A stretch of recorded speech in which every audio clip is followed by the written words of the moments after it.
שמע, יש לי את היכולת, זה היה ממש כיף. זה ממש מהיר.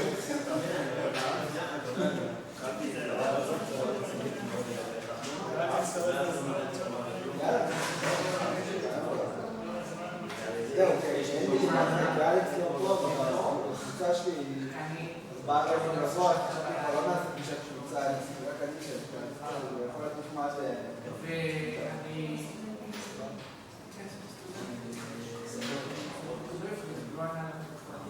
חשבתי את זה? כן, שזה יעלה בחצי, ודיברנו על הנושא של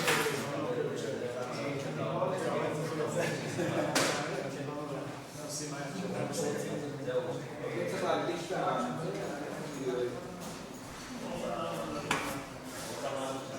האדום תלך? לא, זה מסך. כאילו פה היא מחוברת, זה בסדר. צריך ללחוץ שם, מה היה החיצוני? לא, זה עשינו, היא גם היה, זה בסדר. פה היא מחוברת.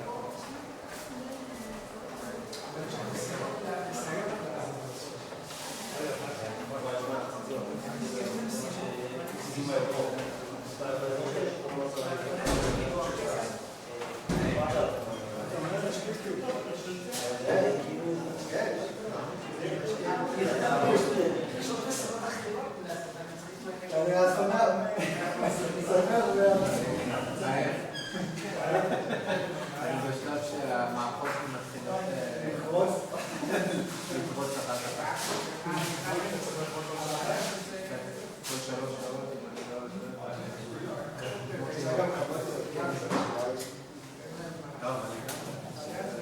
לא גם אם לא זה אולי תשים את המיקרופון? בסדר? עכשיו, כן, עכשיו זה מוקלט אוטומטית, כאילו, כנראה שמתי את הכל אוטומטית. ואם זה, תגידי לי, זה בסדר, אחר כך אני נשמח להעלות את זה לערוץ יוטיוב של הצלצל. אז נראה איך זה. נשמח. כוח שהיא טוב. זה תמיד מוקלט, זה דברים האלה שאתה מדבר, שזה אנשים יבואו את זה. חיצה ארוכה לאפור. Okay. So, very happy to have you today with us, Anna Frishman from Technio. Anna did her Master Science and PhD in Weizmann. She started in high energy physics and then transitioned in the right direction to turbulence for PhD. She did her post in Princeton. And her general fields of work are nonlinear physics, statistical physics, turbulence, the interfaces between them, and you're here today also clouds. Thank you very much for the invitation. And I am a bit worried about speaking about this topic in this audience, which is much more of an expert on it than me, but I thought it would also be an interesting opportunity to hear your feedback. Okay, and this is work with Nadir Jivanji, who's from GFDL in Princeton, and Shai Kapon, who is my student, who did all the work. Okay, so I guess you don't really need this introductory slide because you know the importance of clouds. Basically, both if we want to make climate predictions, then they play a really important role in the energetics in terms of the ingoing or outgoing radiation and the influence of, let's say, warming on the cloud coverage and how that's going to affect the energetic balance with positive feedback or negative feedback. And then also when you have precipitation, this means that there is latent heat involved and energy, basically an energy transfer between the ocean and the atmosphere, right? When the drops fall out of the cloud, then they warm, the latent heat remains and it warms the cloud. So that's also another kind of important point that you have this transfer of energy that's related to them. And then, of course, for weather predictions, you're also interested to know if it's going to rain and when and how much. So that's kind of the general motivation. And then, okay, so why don't we just like simulate the clouds and that's it? And the obvious answer is that, well, you don't have, there's like a very vast range of scales. If I'm thinking about climate models, that's the scale of the Earth. If I'm thinking about a cloud, it's like 10 or 1 kilometer. And then the cloud is actually made out of small droplets that can be as small as 10 microns. And of course, we cannot model all these scales in one, let's say, simulation. So we have to have some kind of effective model to describe this. Okay? And even clouds, so let's forget about Earth and say, okay, we want to model a cloud. That's not very easy either because clouds are very complicated, right? So we know, so this is a picture I took from a review by Morrison, and you can see all the different processes that can, in principle, enter the evolution of clouds, including ice processes, which are, even their microphysics are not very well understood. Okay, so they are complicated. And I guess from my perspective, it seems like the quest is to find some effective coarse-grained model. And for example, for weather predictions, you might want to look at particular observables, and maybe for climate predictions, there could be even more coarse-grained observables that you want to track. But there's also a basic question of, is it even possible? Because I think it's not obvious that you could represent this very complicated dynamics and all the processes that go on in it in some few degrees of freedom, which effectively capture the information that you're interested in, right? So there is a question: is it even possible to have an effective model? Okay, so our approach is of course not going to be to solve this problem. But we are going to isolate a few key processes and search for an effective model.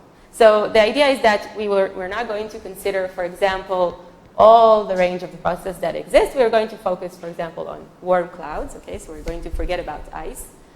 And we want to, well, as a first step, to include just the minimal processes that we can and see if we can, but leaving the model not too simple, right? So that there is still some complexity and richness to the model, and see if we can get some effective description on that level. So there are going to be kind of two levels of coarse graining. One level is going to represent some dynamics that has to do with the cloud. So for example, tracking the dynamics of the rainwater mass in the cloud or the cloud water mass. That's called the bulk approach. And then the other point will be, let me ask a question about observables that are not related to the dynamics, but rather things like the average rain rate or the accumulated precipitation, okay? Accumulated rain. Right? So that's kind of another level of coarse graining, and that's just going to be like a number per cloud. And the interesting part will be, well, how do these numbers vary when I vary the initial conditions of the cloud? So kind of having a cloud phase space that will tell me, well, which clouds will rain out more and where will I have a larger precipitation efficiency, for example. Okay. So just a kind of, sorry that it's not very visible, but just a basic picture of how a cloud forms. And I'm going to emphasize the processes that I'm going to focus on. So initially you have some water vapor that's rising, and and it's cooling as it's rising, and then there are aerosols, so maybe dust or salts or pollution on which the water vapor can condense.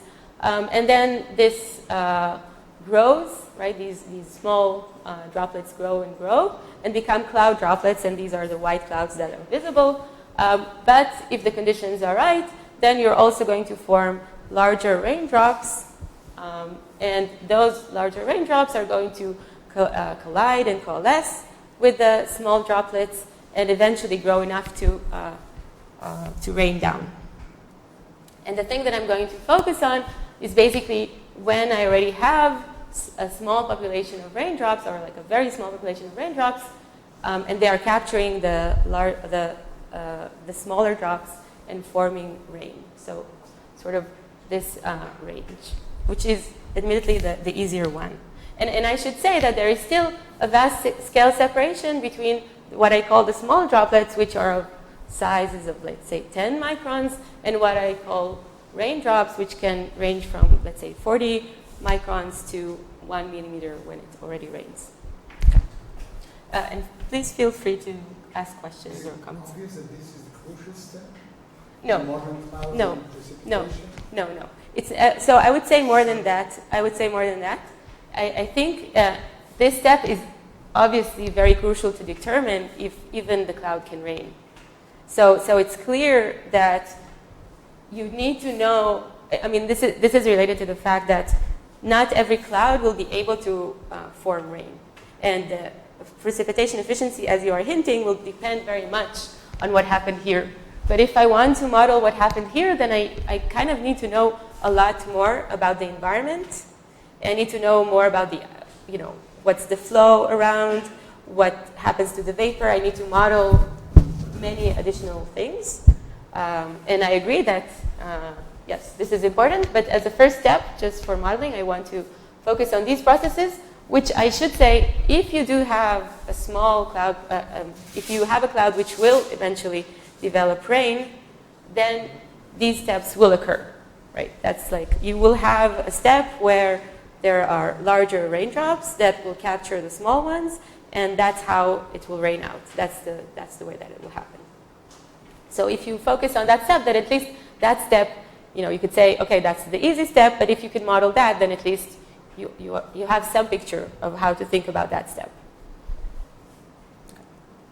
And we'll return to it again.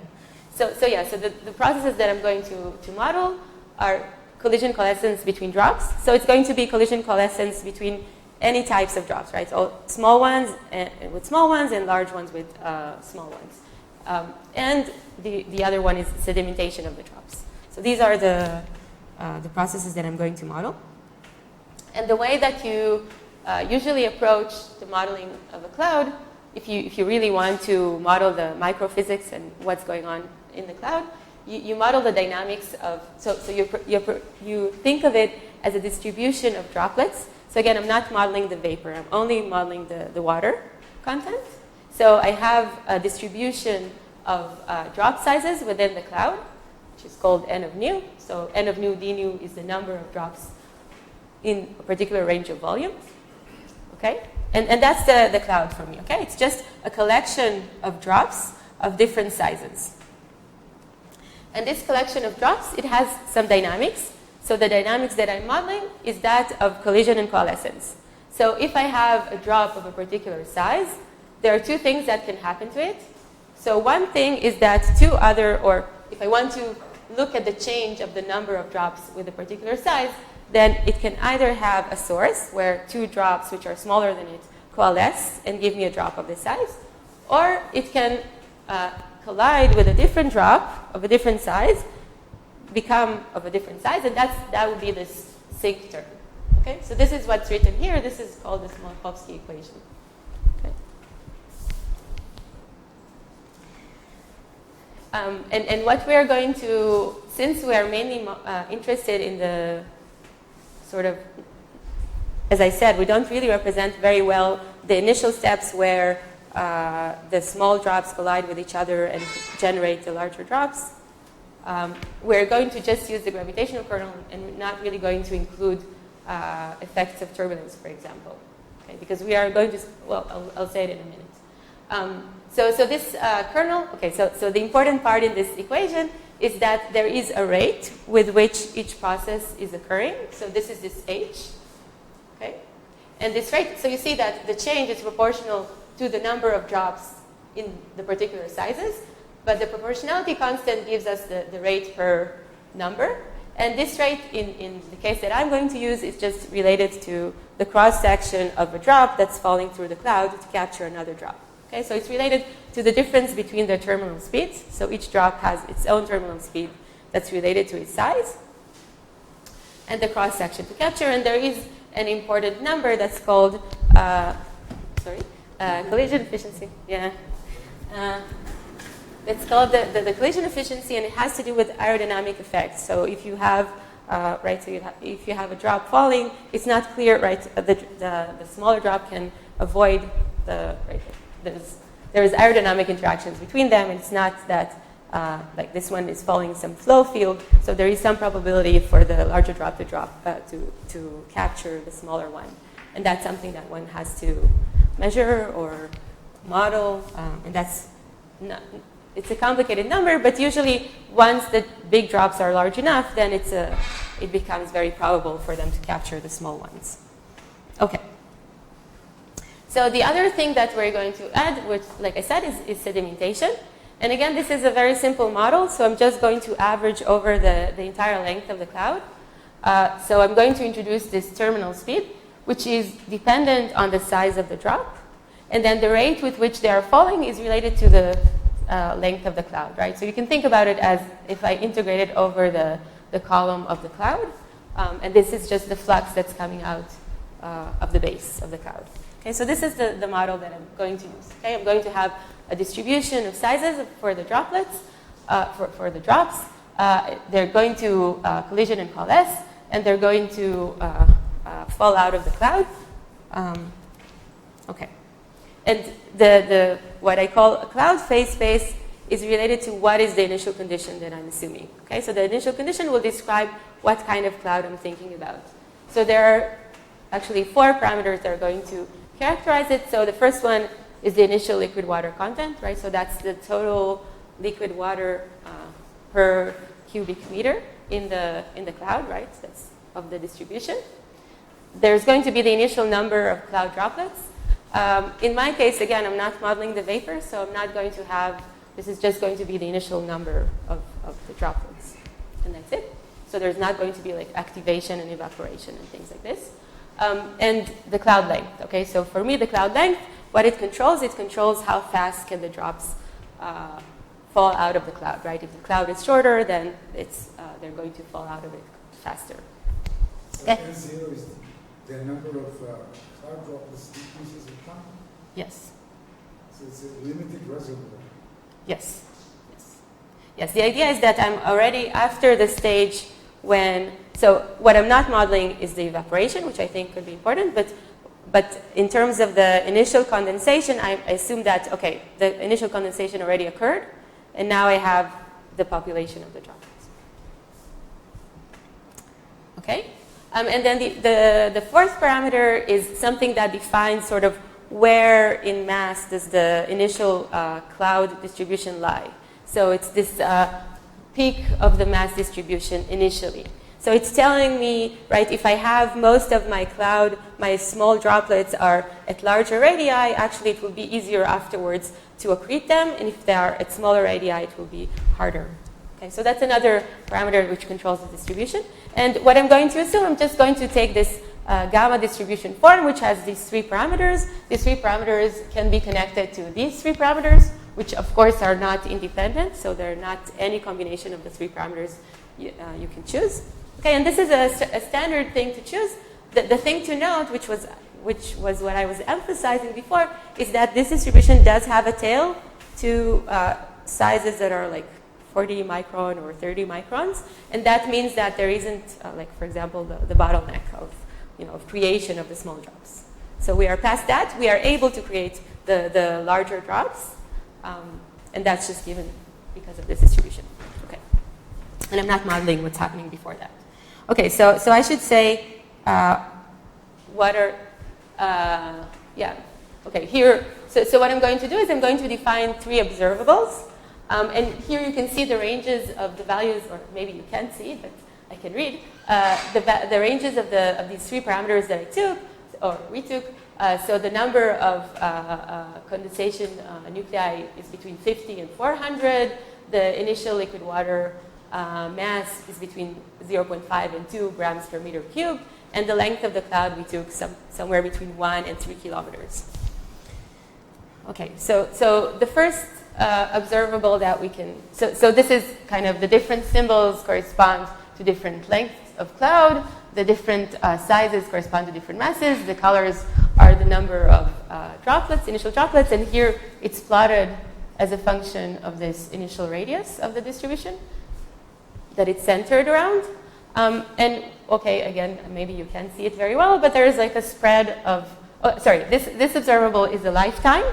So the way we define the lifetime, because we're interested in rain, we are defining the lifetime as a time between two thresholds. So initially, when there is like 10% of the population is in raindrops, in large enough drops, which are about 40 microns.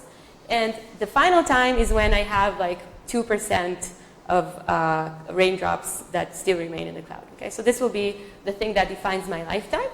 It's shown here in minutes, and you see that it ranges between like 10, 20, and 80 minutes. So it's more or less a physical range, I think. And the other thing that we define is the average rain rate. So this is the accumulated rain mass during the lifetime divided by the lifetime.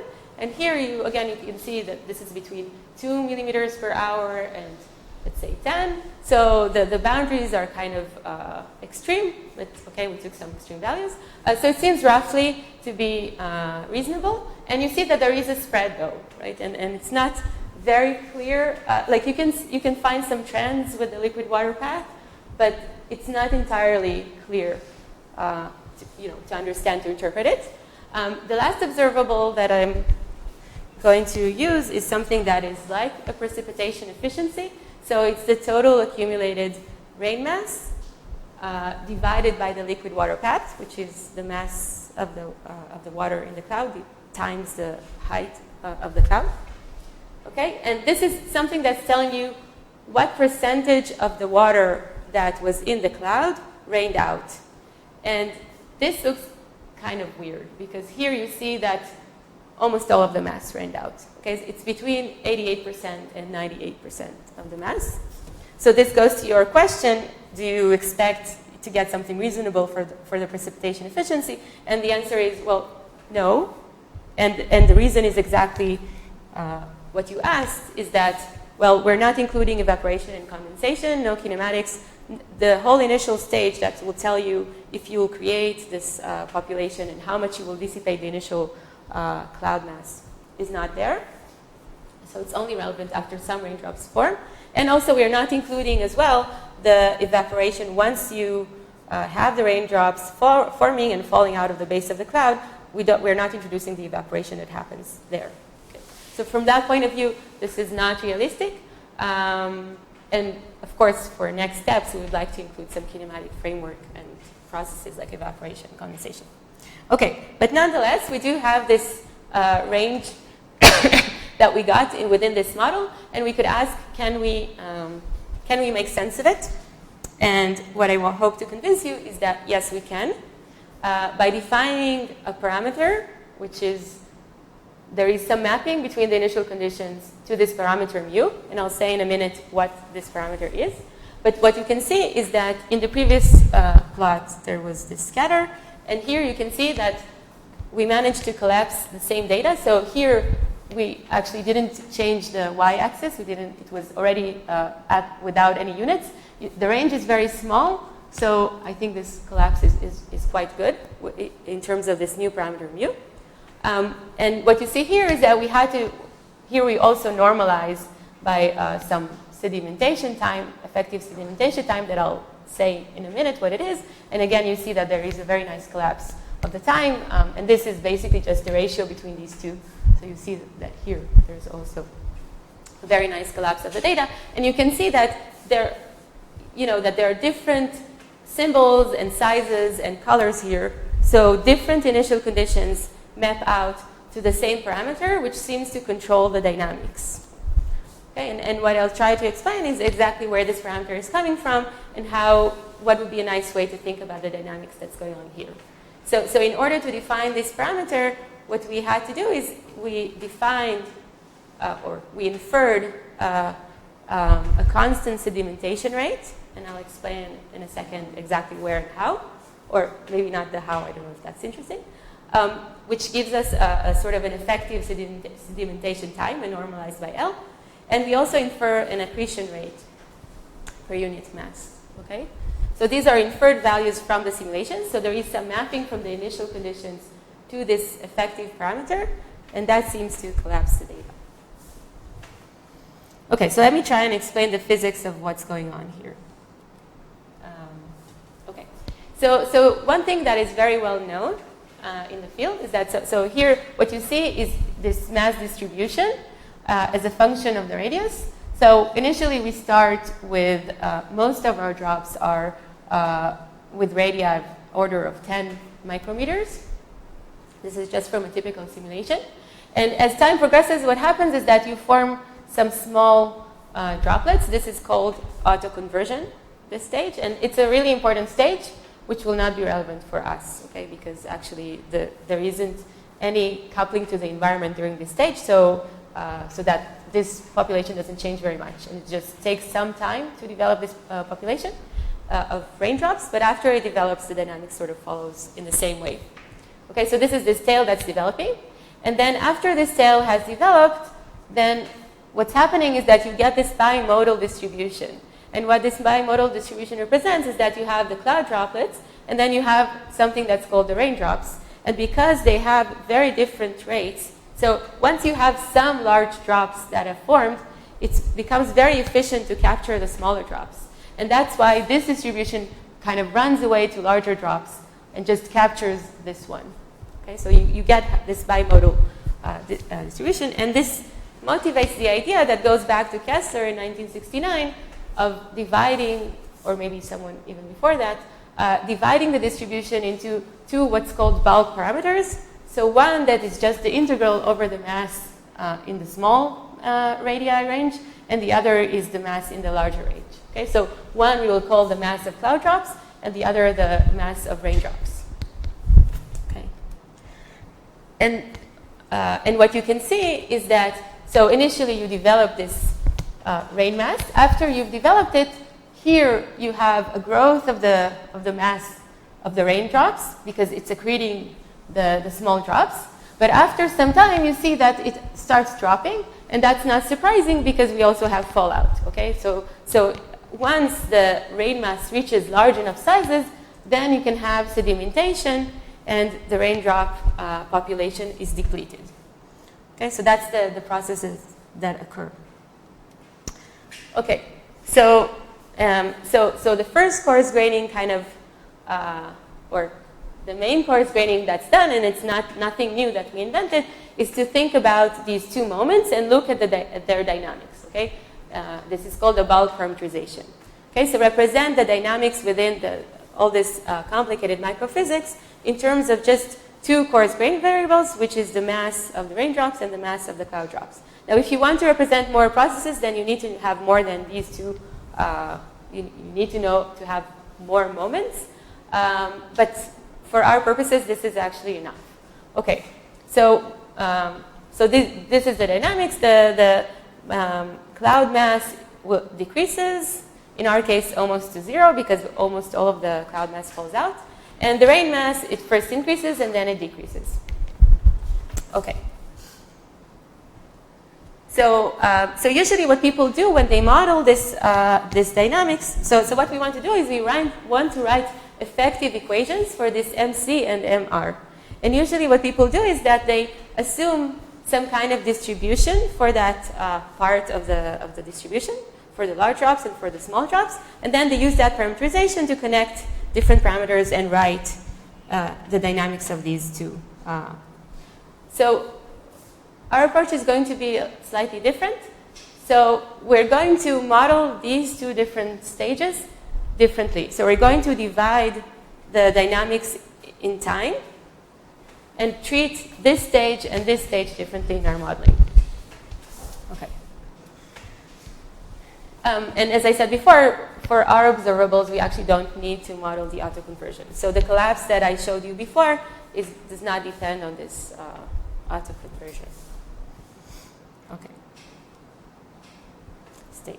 So the first stage is this accretion stage, and what's happening during this stage is that the rain mass is increasing, but actually there's almost no rain that falls out. So this is basically a mass conserving stage. This is a stage where the raindrops are growing, they're accreting the small drops, but they don't have large enough speeds, so they can't fall out of the cloud. So the dynamics that describes this is very simple. Again, it's not actually new. People know that this is basically the accretion dynamics. So you can write it, you can see that if you sum these two, then this gives you 0. And it's proportional to both MC and MR. And there are various parameterizations which are slightly different but actually are the same. In particular, in 1994, the parameterization that was suggested is with this KR, which is equal to 6 in these units. What we do is we infer, actually. So again, I'm not going to, we'll just do a least squares fit, assuming this model, this type of accretion for MC. So this equation, we infer this rate KR. And so we have something that is close to 6, but actually does have some range. And the value that we infer is actually important. If we don't infer it, if we just use this 6 value, the data doesn't collapse as well. So there is some information in this inferred parameter. Okay? So this is the first stage, which is just mass conserving. The other nice thing about it is that it's really a stage where the dynamics is universal, in the sense that you can define, there is a single time scale. So this KR, it's a rate per unit mass. So you can multiply it by the initial mass to get a time scale. Okay? And when you rescale your equations by this mass scale, the initial mass, and the time scale, you get a universal form for the dynamics. Okay? And this means that if we look at different simulations, they should all initially follow this gray line, which is just this equation. Okay? And you see that indeed this is the case, that initially they all follow this line, but then they separate from it at different times. Okay? So all you did in getting these two equations is just to rescale time instead of seconds to your exactly. KR time. Exactly. And these lines are from the full simulations, from the scale should be, you can define it any way you want. which scale? The time scale or the? No, you chose M0. Yes. But suppose you chose M, which varies with time. Yes, I know this is what people usually do. Much harder.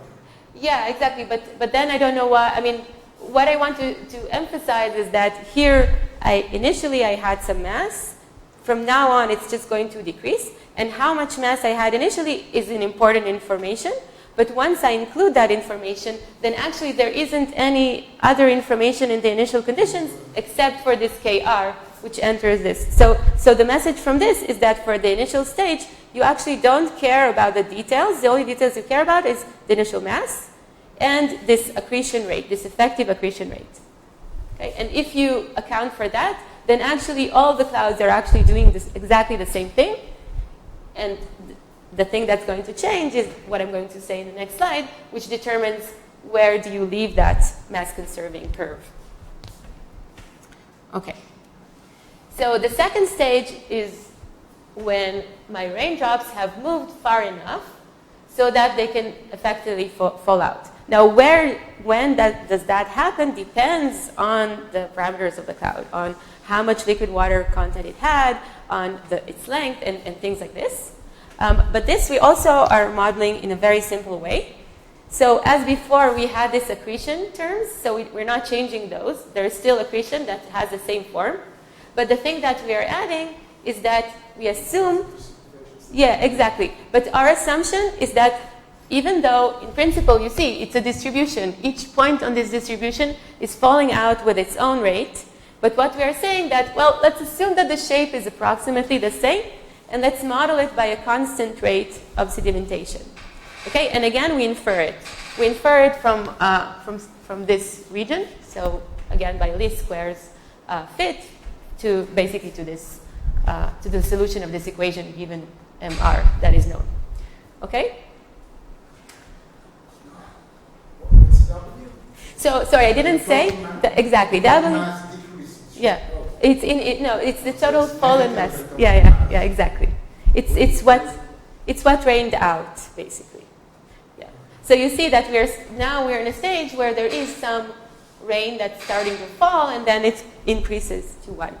And another fun thing about these equations. So again, I can use my previous time and mass scale to normalize the equations. And if I do that, what emerges is a single parameter. This is this mu, which you can think about as the ratio between the accretion and sedimentation times. Okay?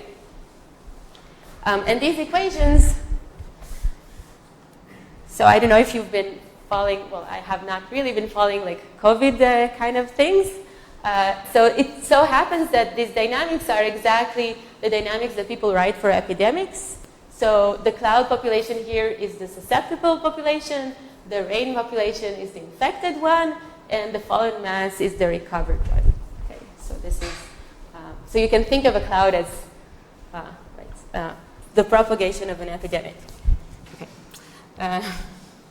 Okay, another nice thing about these equations is that actually they are integrable.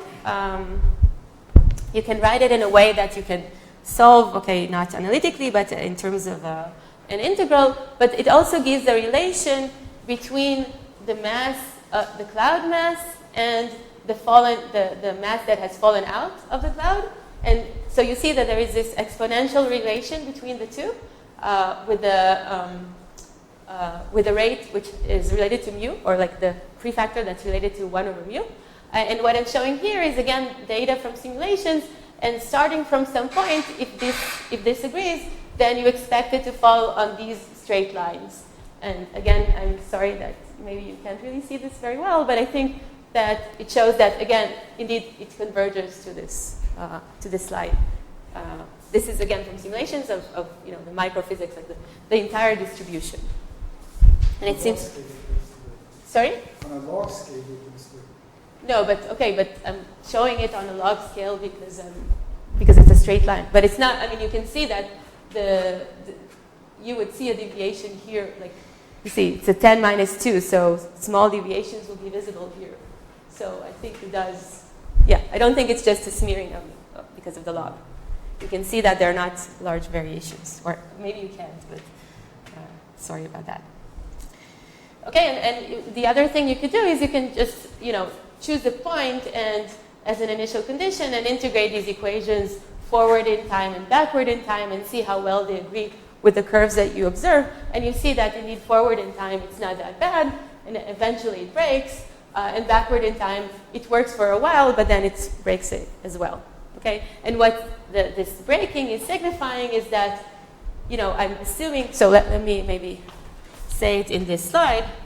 So what I'm assuming is that initially the rain mass is increasing through a mass conserving process. Then if it was continuing, then I would not have this slowdown. So this slowdown is a signature of the fact that rain can now fall out efficiently, and eventually it overturns and decreases. Okay, so somewhere here there is a transition between this stage and that stage. And of course in the actual system there is also some smooth transition between mu equals to 0, which is basically what I assume here, and mu not equal to 0. Okay.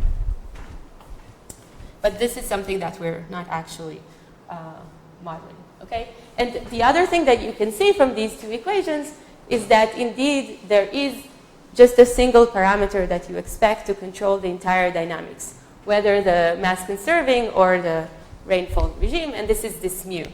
Okay? It doesn't have a parameter, it's true, but yeah, it's true that it doesn't have a parameter, and the parameter only enters here. Yes. What did I want to say here? Sorry, I think. Yes. Okay. So there is. So this explains this nice collapse in terms of this parameter mu, because it really is the thing that controls the dynamics. Okay. This is what I wanted. You can see it here, I think. Sorry. Okay, sorry. So what I wanted to say is that there is something non-trivial here, because this parameter mu, we infer it basically. We infer these two rates. But the way that it's determined is basically self-consistent. Okay, so if, for example, I decrease... Okay, so there are two things that have to happen if I am to transition here. So first, I have to establish a mu that is non-zero.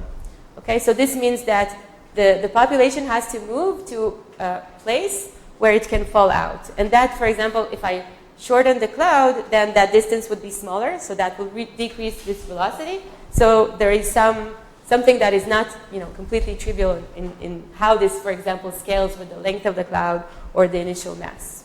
Okay. And then the other point is that the transition at this peak is related to, you need to have, so you can ask, when do I start slowing down in my accretion and start falling out? And this only happens when the effective rate, so you can think about this as MC minus mu being the effective rate. If MC is smaller than mu, so if the cloud mass that remains in the cloud is small enough, only then the fallout can be more dominant. Okay? So as long as the mass, the cloud mass is too large, the accretion will be too fast. So this mu is basically determining at this point what would be the value, more or less, of my mass, of my cloud mass. Okay, so this has to do with where do you transition between the two regimes. I think that in little cloud, MC won't go so low, right? You have such a high precipitation efficiency, basically you deplete the entire MC, right? Yeah, so you're saying my mu is very small. It's between 0.2 and 0.4. This is what I get. And MC goes to 0 eventually. Yeah, it does go eventually to 0, but that has more to do with, I guess, this part, maybe? I mean, the initial, so what I'm saying is that my MC, maybe this is also too low, but I'm not sure if you can, well, it's another issue of what kind of mu's you can even get. But the range that we get is between 0.2 and 0.4. So 0.4 is not that small, right? But the point is that when mu, you get 0.4 when mu is about 0.4. But then that means that also the rain out is very significant. So you lose a lot of mass there. It's hard to develop an intuition for a number that relates to K what KR. Sorry? In the denominator of KR. Yeah. Yes. So it's hard to develop an intuition for G in terms of somewhat, not so intuitive parameter KR. No, but it's a ratio of time scales because KRM not. Understand. So what do you You're mean? saying you have It's a a ratio. numerator and denominator. Yes. If you try to Yeah. infer something in the numerator, the denominator has to be very transparent, very clear. But K somehow makes it a bit. Well, the K actually. From an intuitive point of view, not I see. mathematical. Yeah, I see. I think the KR is telling you how fast you can accrete. It's basically, it's just saying when I measure these two, then I need to compare how efficient is the accretion versus this. So the KRM naught is just my typical time scale of accretion. That's all it's representing. For that, I don't think there is an intuition or an intuitive value. So there is, the 6 is pretty good. I can also show you in the end the ranges that you get. And 6 came out of what? so you can, it's like a lot, no, not exactly. It's you can look at the kernel and it's the rainfall at, it's a terminal speed at a particular radius. Maybe you know better than me. But That's what Alex does, right? With his tables Yeah. of, but it's not the table. I mean, the 6 comes, you can, Alex is not intuitive. yeah. No, but you can, No, there's no intuition. there is an intuition that you can get, which has to do with putting the numbers, assuming that so right now I don't remember exactly, but I think it's assuming something about what the terminal speed is, and at particular radii, if the terminal speed is let's say linear in the radius. This is the terminal speed, no? No, okay, but there are two. It's a nice actually point because this is also related to the terminal speed because the capture has to do with the terminal speed, but a different terminal speed. A terminal speed that has to do, it's also the terminal speed of the raindrops. Yeah, exactly. Yeah, but it's true that they're negligible. It's true that these. No, it's not. Okay. No, but there is a. Okay. Guys are getting quite technical. Sorry. Yeah, it is technical. Anyway, it has to. All I'm saying is it's not intuitive what the denominator is. Yes. For that, what you're telling me is that there is a way of Yeah. knowing what's going on. No, I think, yeah. No, all I want to say is that I think there is an intuitive way of thinking about this scale in terms of just imagining as if you have a particular drop that captures small enough droplets, and then you need to see what kind of efficiencies you get, and there is some ratio, but you can get it also. And it's true that there are terminal speeds involved in both of them, and they're not necessarily the same. Okay. Basically, it's a bit like thinking about weighing the different moments differently, with different R's, and so you get a different kind of quantity. Okay. But maybe it's not super intuitive. I mean, obviously it's not intuitive. So maybe the last thing, or how much time do I have? Okay. So maybe the last thing I can do is indeed give some intuition. For example, so we can in fact kind of connect the two parts of the dynamics and have some kind of analytic expressions or semi-analytic expressions which are not that bad. But what I wanted to do is kind of give an intuition for why, let's say the precipitation efficiency decreases as I increase mu. And there are two reasons for that. Let's think about it as how much cloud water, so 1 minus this is basically how much cloud water will remain in the cloud. And there are two ways in which mu affects that.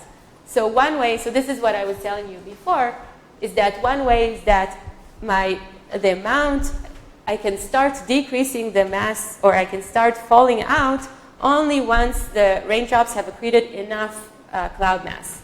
So this means the cloud mass has to decrease sufficiently, and the larger mu is, the more mass I can leave. Okay, so these will be over here. On the other hand, it goes in the same direction, is, okay, once I start accreting, the larger mu is, the less time I have, once I start falling out of the cloud, then the larger mu is, the less time I have, my sedimentation is much faster than the accretion, then during this sedimentation stage, I'm capturing less droplets as well. So both these things make it so that there is more cloud mass that remains in the cloud, the larger mu is. Okay, it's 1 minus this.